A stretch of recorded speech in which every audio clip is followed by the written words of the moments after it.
Mr. President, I hope my friend is still able to accommodate a few questions. Yes, Mr. President, to my idol, my campaign partner in last 2022. Thank you, Mr. President. I am one of the supporters of this concurrent resolution, Mr. President. But my only concern are the practical issues that might all be the concern of our people. Like when we say public access or public participation, how much can we give to our people? Because we might not be able to manage people's expectation. There's so many information that we have itemized in these concurrent resolutions. We have not yet, for example, enacted this freedom of information bill, and of course there is a twin bill in that, the right of reply. We may be raising people's expectation unnecessarily by citing the Constitution, people's right to information, especially on the transactions, the fields of transactions, and then we will put that limitation as provided by law. Mr. President, the senators are national representatives, our people. The House of Representatives is comprised of more than 300 district representatives and party lists. They too are elected representatives of our people. In this concurrent resolution, we are admitting, although impliedly, that our mandate of safeguarding the people's money needs people's participation. Parang hindi kompleto. Ba't kailangan paraming tulungan kayo? You were there, you were elected. Baka hindi po, kaya baka isipin sa atin ng tao yan, Mr. President. Nandiyan na nga kayo eh. Now you are making a concurrent resolution. It is as if that you cannot do your job fully. Hindi naman sa ayaw naming tulungan kayo. We are always ready to help you. The people are also interested in guarding the people's money. Pero saan ba kami talaga makakatulong sa inyo? Pagdating sa... Kasi po, ako po bilang isang naging congressman, Mr. President, may access na po ako sa information. Like, bago po ako mag-graduate sa House, ito pong pinakahuling budget, 2025 budget. Mr. President, when we were already on the first day of plenary debates, alam po ninyo, yung unang subject matter sa first day on plenary debates, ito po yung general principles. Wala pa pong agencies, Mr. President. I was about to ask some questions on the parameters set out by our national economic cluster. Hindi po ako nakapagtanong, Mr. President. A battalion of my colleagues prevented me from asking questions. So, Mr. President, kung ako po ay nandun na mismo, gusto kong magtanong man lang ng ilang tanong, hindi pa po ako nakapagtanong eh. Paano kaya po yung mga kababayan natin? How do we assure them? We wanted to give them a level of expectation, Mr. President. How do we do it? Paano natin sila pagbibigyan ng yung participation will be heard, it will be recognized, it will be vetted, kagaya po ng tinatawag ni Senator Soto kanina. Interesado siya rin na talagang malaman talaga. Talaga bang madidinig? Yan po ang gusto kong itanong, Mr. President. Well, Mr. President, in the resolution, we also required that both houses should come up with a feedback mechanism, Mr. President. Kasi nga, you're absolutely correct, His Honor, that the information will be out there. People will be encouraged to look at the different details of the of our budget, and they will do their own analysis. But they have no way of reaching out to the senators. They have no way of reaching out to their representatives. There's no way for them to send their feedbacks. So that's why in this resolution we also included a platform through their websites that people can now send their feedbacks, Mr. President. So it comes full circle. The information is there, but we also receive information. So that is the concept, Mr. President, that we are envisioning. That will be going back to my original question, Mr. President. Kasi sasabihin sa akin nung public, ano ba yung pwede kong gawin na hindi mo pwedeng gawin? Nandiyan ka eh. Nakabantay ka nga dyan eh. Ang gusto kong malaman, sabi niya, Mr. President, yung hindi mo kayang gawin, kami nang gagawa. Yun ang exactly na gusto ko sana malaman kasi yung tao po naghihintay. Gusto rin nilang tumulong siguro, bakit naman hindi? But what are those things? What are those information that they themselves should access that we cannot do? Well, Mr. President, like for example, meron ba tayong slide? Yung my X-check? Can you flash it? Mr. President, I'll flash a slide, no? And when we were doing the analysis of the process, we found out that only the NEP and the GAA is publicly available through the website, Mr. President.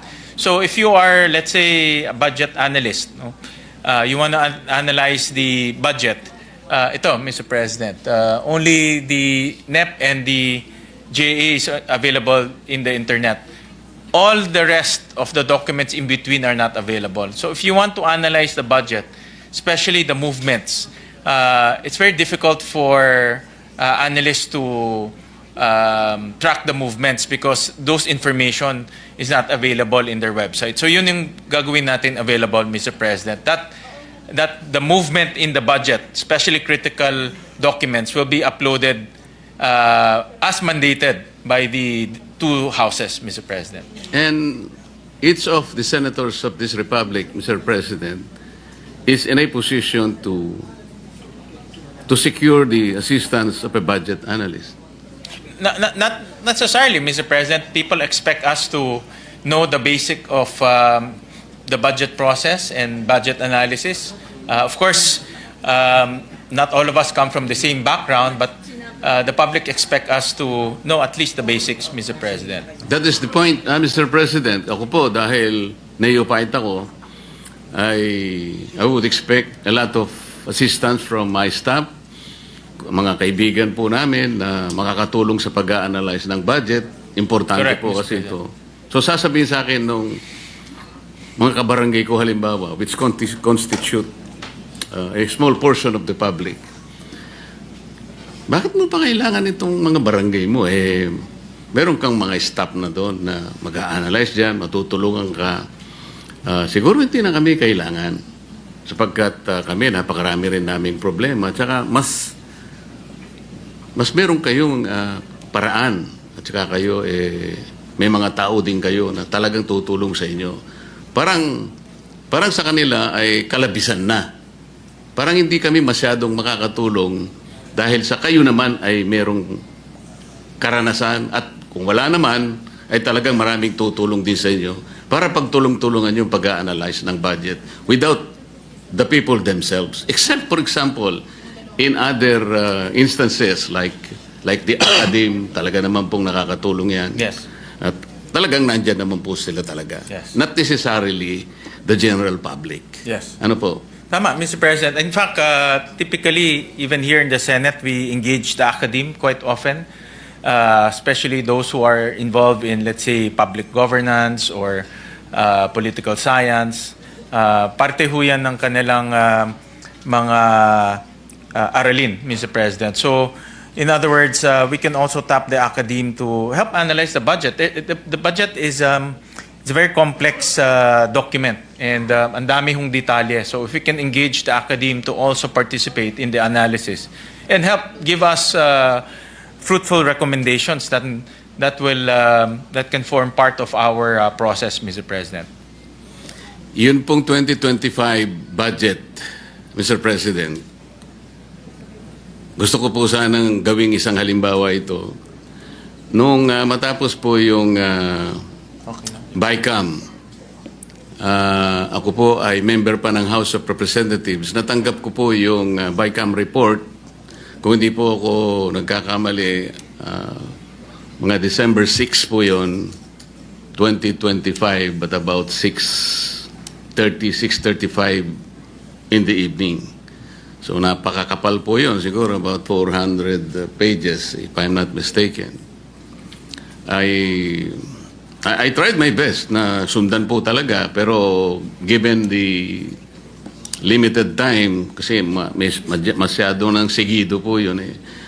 Ang napagtunan ko na lamang po ng pansin, yung pinakahuli, Mr. President, I'm referring to the special provision in the BICAM report. Napansin ko po talaga, there were about 12 or 13 pages containing about 28 blanks. So ang ginawa ko po, Mr. President, ay tinignan ko po, pinagsikapan ko pong hanapin kung merong instruction na nandun nakalagay, like I was expecting that an annex is appended in the report where the material particulars that will be accomplished to fill up the blanks, the instruction to fill each and every blank in every page, sana nandoon yung, for example, on page 22 halimbawa, this is supposed to be the figure that will be written para maka-accomplish po yun. In other words, di ko po alam kung nagkamali ako, but I was unable to find a particular page signed by the conferees o ordering somebody, for example, the administrative staff of the House of Representatives or whoever was assigned to fill up those 28 blanks na nandun naman talaga halimbawa po and pinirmahan.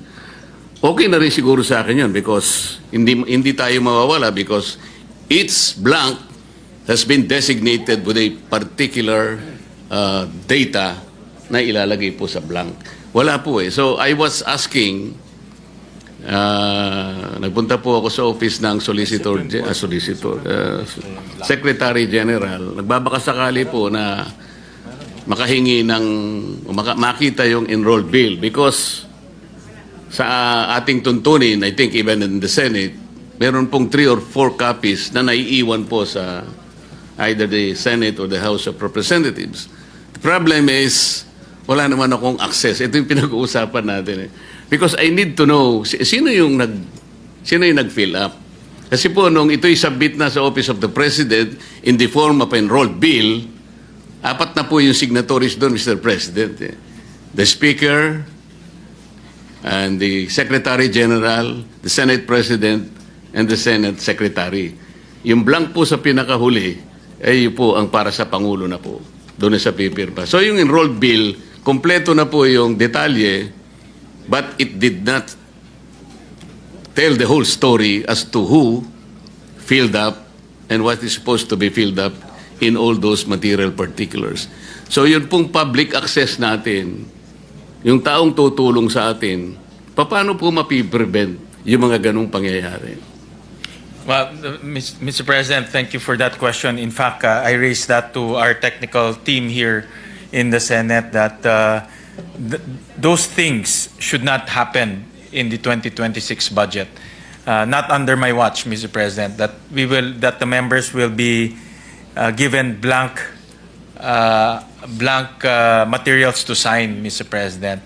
I reminded them to be very strict in the review. Kung kailangan po 2, 3, 4 times to review the documents before letting the members sign, they should do it, Mr. President. So that's a strong reminder to the technical staff, Mr. President. So I know that narinig ko rin yan, Mr. President, during the last budget season, Mr. President. I'm not very sure on the details, Mr. President. Personally, I didn't see any blank items, at least sa akin, Mr. President.